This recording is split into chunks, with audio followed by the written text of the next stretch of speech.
1985 में अमेरिका ये डिसाइड करता है कि वो डॉलर की वैल्यू बाकी करेंसी के मुकाबले कम कर देगा। प्लाजा अकॉर्ड के बाद जापान दुनिया का दूसरी सबसे बड़ी इकोनॉमी बन गया। लेकिन जापान को इसका फायदा नहीं बल्कि इसका नुकसान हुआ, जो जापान आज भी भुगत रहा है। 17 मिलियन यूथ को कभी स्टेबल जॉब मिला ही नहीं, जिन्हें लॉस्ट जनरेशन कहा गया।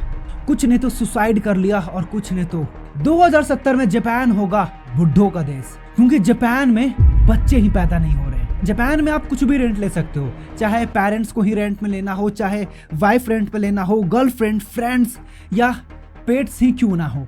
हमें इंस्टाग्राम और यूट्यूब पे जो जापान के वीडियोस दिखाए जाते हैं वो छलावा है। असल कहानी तो कुछ और है, जो आज के इस वीडियो में मैं आपको एक्सप्लेन करने वाला हूँ। जापान में भी जो कुछ भी हो रहा है, इस सिचुएशन को समझाने के लिए मैंने इसे 3 फैक्टर में बांटा है। पहला जो फैक्टर है वो है लॉस्ट जनरेशन। 1980 के वक्त जापान की जो इकोनॉमी थी वो काफी तेजी से बढ़ रही थी। लोग रियल एस्टेट और स्टॉक मार्केट में पैसे इन्वेस्ट कर रहे थे और बैंक भी इन्हें लोन बड़े ही सस्ते रेट पर और आसानी से दे रही थी। इस वजह से टोक्यो और उसके आसपास के शहरों में जमीन की कीमत आसमान छूने लगी। एक वक्त तो ऐसा आ गया था कि जापान का रियल एस्टेट पूरी दुनिया में सबसे ज्यादा महंगा हो गया।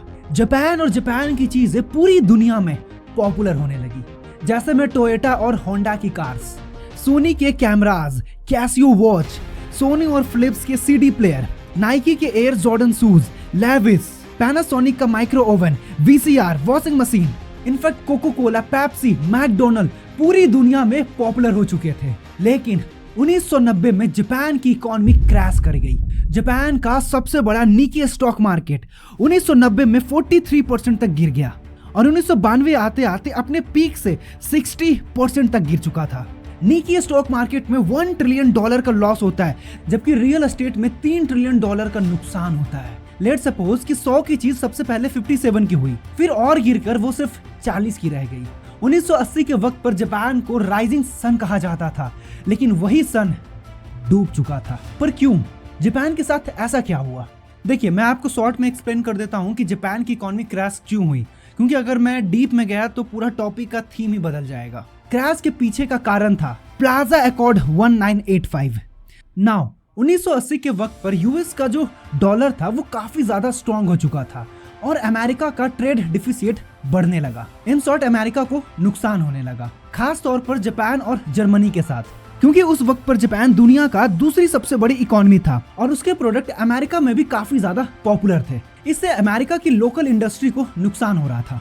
आप ऐसा समझो कि जब यूएस डॉलर काफी ज्यादा स्ट्रॉन्ग था तो उसकी चीजें पूरी दुनिया में काफी ज्यादा महंगी हो रही थी, और जेन्युइन सी बात है कि अगर चीजें ज्यादा महंगी होगी तो लोग क्यों ही खरीदेंगे, और जब प्रोडक्ट ही नहीं खरीदेंगे तो वो देश तो नुकसान में तो जाएगा ही ना, उसकी लोकल इंडस्ट्री को तो नुकसान ही होगा। तो इसी से निपटने के लिए 22 सितंबर 1985 को अमेरिका, जापान, जर्मनी, फ्रांस और यूके ने एक एग्रीमेंट साइन किया, जिसे प्लाजा अकॉर्ड कहते हैं। इस एग्रीमेंट में ये डिसाइड हुआ कि डॉलर की जो वैल्यू है येन और दूसरी करेंसी के मुकाबले कम किया जाएगा। इसका इम्पैक्ट हमें देखने को मिला 1985 से लेकर 1987 के वक्त। जापान की करेंसी येन की वैल्यू डॉलर से 50% ज्यादा बढ़ गया। देखिए, उस वक्त पर जापान की टेक्नोलॉजी, उसकी कार्स, मेडिसिन, उसके सर्विसेज पूरी दुनिया में बेची जा रही थी। जैसे ही जापानीज करेंसी स्ट्रॉन्ग हुई, जापान के जितने भी प्रोडक्ट इंटरनेशनल मार्केट में थे वो सारे के सारे महंगे हो गए। जैसे में टोयोटा, सोनी जैसे कंपनियों को लॉस होने लगा। तो जापान की गवर्नमेंट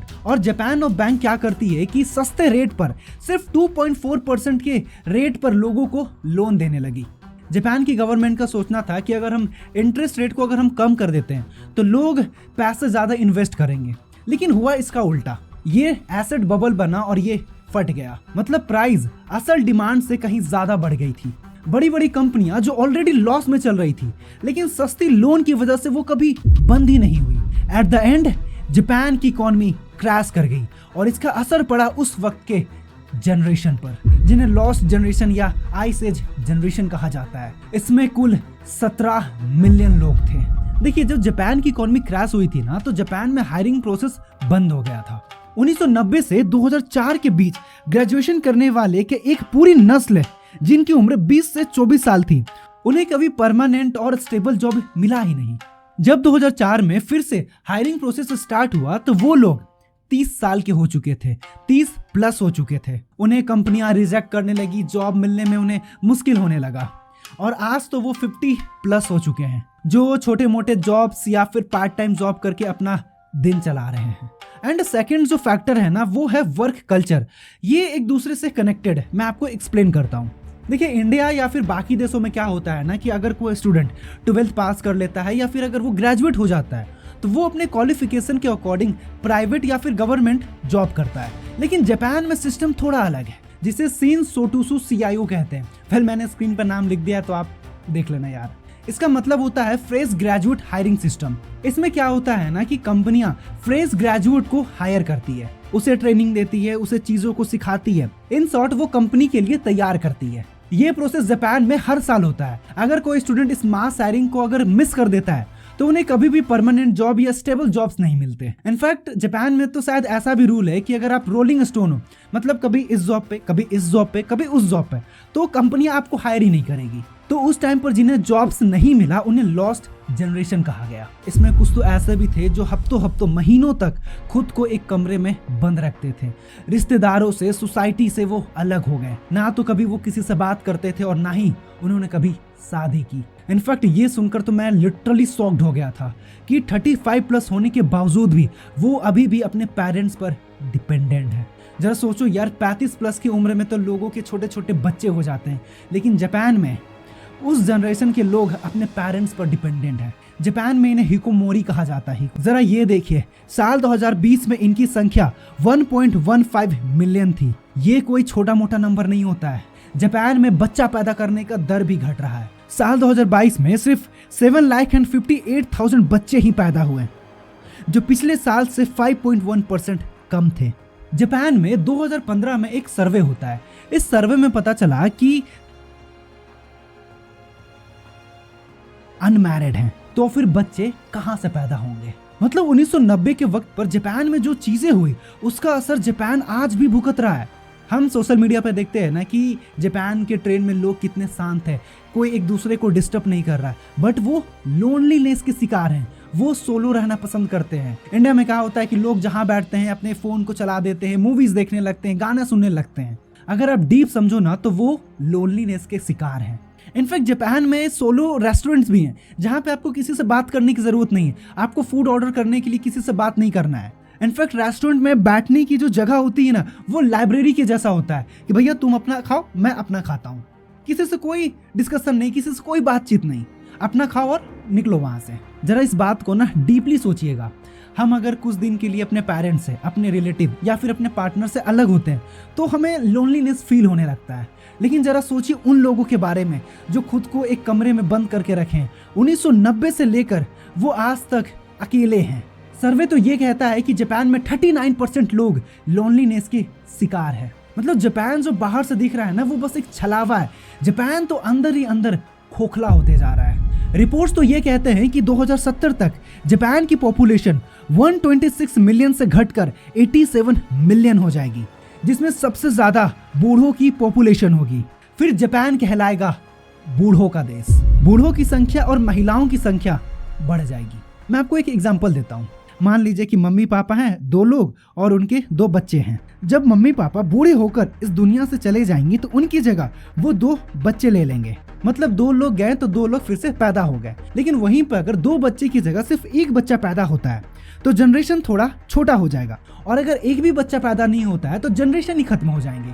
मतलब पॉपुलेशन क्राइसिस जो अभी जापान में हो रहा है। ये जो आप बड़े बड़े जो घर देख रहे हो इन्हें एक क्या कहते हैं। एक टाइम पर इन घरों में चाचा चाची, दादा दादी, मतलब एक बड़ी फैमिली रहा करती थी।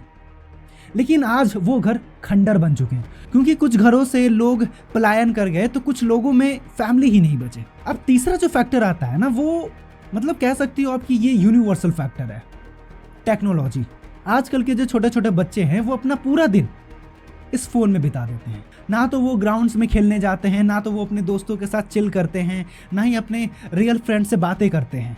मतलब यार एक टाइम हुआ करता था जब ग्राउंड्स में बच्चे खेला करते थे, कूदा करते थे, लेकिन आज आप बाहर निकल कर देखो वो ग्राउंड्स खाली पड़े हैं।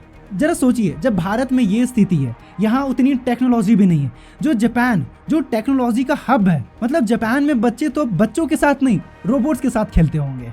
मतलब अब सिचुएशन ऐसा आ रहा है कि जापान अब नक्शे से मिट रहा है। आपको क्या लगता है कि इस हालात के पीछे क्या वजह है? क्या अमेरिका का वो एग्रीमेंट या फिर जापान की पॉलिसी? आप अपनी राय मुझे कमेंट बॉक्स में लिख सकते हो। तो आशा करता हूँ कि वीडियो आपको इन्फॉर्मेटिव लगी हो। तो मिलते हैं अगले वीडियो में एक नए टॉपिक के साथ, और वीडियो देखने के लिए आपका दिल से शुक्रिया।